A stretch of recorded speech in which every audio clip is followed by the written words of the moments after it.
In this tutorial, I'll show you how to create a non-destructive spiral with geometry nodes.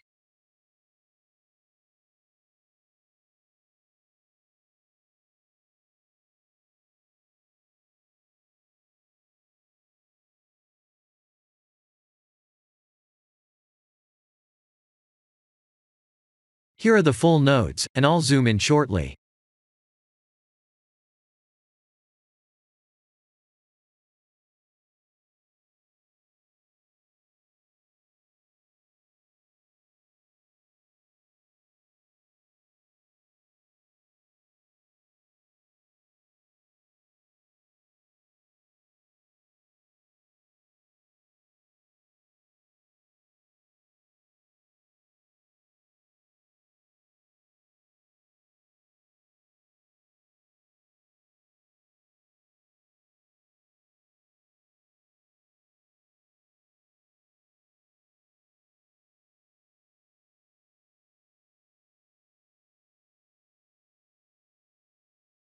Let's see what each node does.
This is the end of the tutorial. Thank you for watching.